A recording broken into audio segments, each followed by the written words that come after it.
इसी बीच मुख्यमंत्री अशोक गहलोत आज एक बड़ी मीटिंग लेने वाले हैं। कानून व्यवस्था को लेकर के बड़ी बैठक होगी। दोपहर 12 बजे मुख्यमंत्री आवास पर इस बैठक को बुलाया गया है। इस बैठक में डीजीपी मौजूद रहेंगे, पुलिस के तमाम आला अधिकारी मौजूद रहेंगे।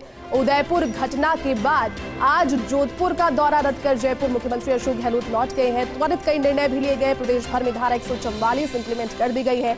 इंटरनेट सेवाओं पर रोक लगाई गई है। किसी भी प्रकार का दुष्प्रचार ना हो, इस मामले को लेकर के ये कोशिश की जा रही है। और इसी बीच ये बैठक और भी ज्यादा महत्वपूर्ण इस लिहाज से भी हो जाती है क्योंकि जोधपुर का दौरा रद्द कर मुख्यमंत्री अशोक गहलोत अब जयपुर लौट चुके हैं। देखना ये होगा कि आगे जितनी आसान और जितनी ऑब्वियस ये घटना लग रही है, हत्या होती है, उसके बाद उसके पहले के और पुराने वीडियोस रिलीज होते हैं, इस पर आगे क्या कार्रवाई रहेगी और इस बैठक में क्या निकलकर सामने आएगा, इसकी तमाम अधिक जानकारी के साथ में हमारे वरिष्ठ सहयोगी नरेश शर्मा इस वक्त हमारे साथ में न्यूज रूम से लाइव जुड़ चुके हैं। नरेश जी, आज एक बड़ी बैठक, मुद्दा तो है कानून व्यवस्था से जुड़ा हुआ, लेकिन त्वरित एक्शन भी जो उदयपुर में घटना है उसको लेकर ले लिए गए हैं।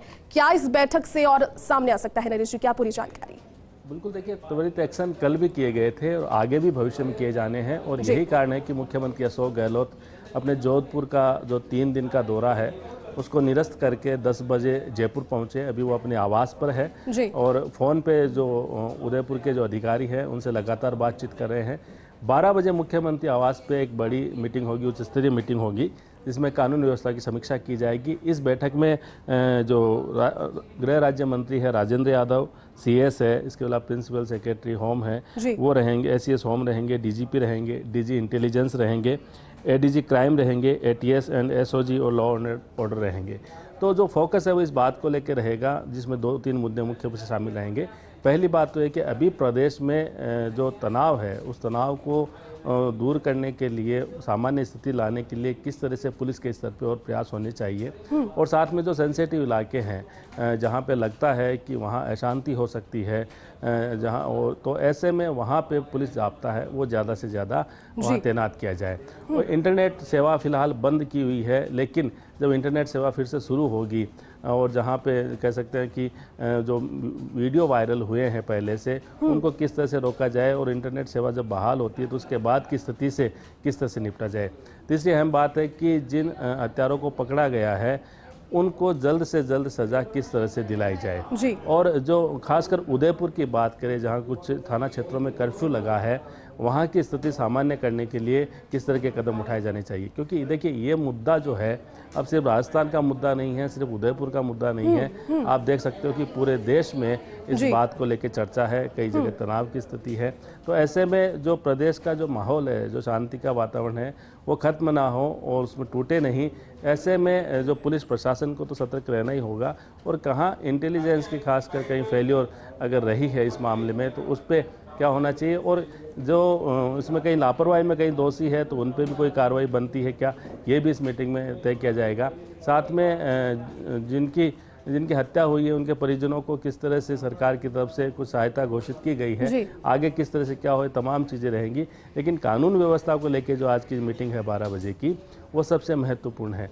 क्योंकि देखिए, अभी भी जो प्रदेश की में जो स्थिति है, कई जो इलाकों से सूचना है वो स्थिति तनाव वाली है। क्योंकि कई जो संगठन है अलग अलग तरह से कॉल कर रहे हैं।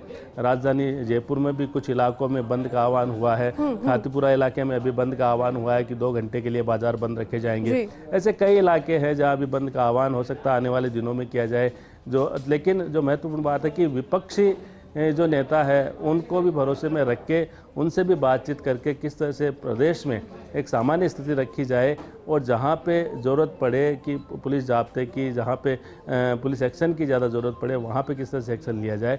इन तमाम चीज़ों पे आज की जो बैठक है उसमें चर्चा होगी। बिल्कुल नरेश जी, महत्वपूर्ण। और देखिए, ना सिर्फ कुछ लोग बल्कि पूरा प्रदेश ही अब मांग कर रहा है कि जो दोषी हैं उनके खिलाफ रैपिड कार्रवाई भी हो।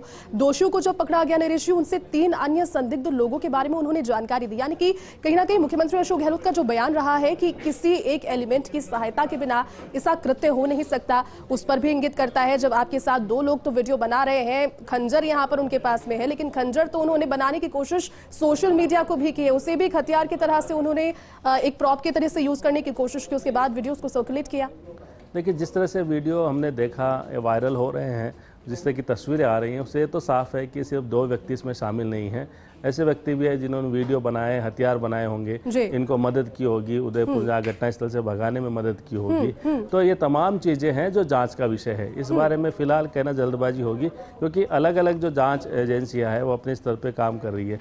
स्थानीय पुलिस है वो काम कर रही है, NIA की जो टीम है आई है वो अपना काम कर रही है। साथ में मुख्यमंत्री ने कल रात को एक SIT गठित की थी जो इस मामले को लेकर तुरंत इसमें जांच हो, जो स्पेशल इन्वेस्टिगेशन टीम बनाई थी अशोक राठौर के नेतृत्व में, तो वो भी अपना काम कर रही है।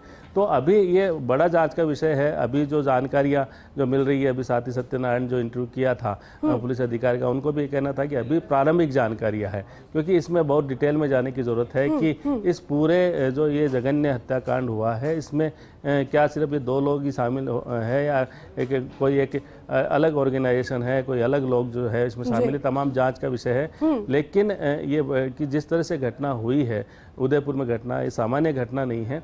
और ऐसे में चूंकि इस घटना से जो प्रदेश की जो शांति जो व्यवस्था है उसको लेके एक बड़ा चुनौतीपूर्ण काम अब सरकार के लिए रहा है।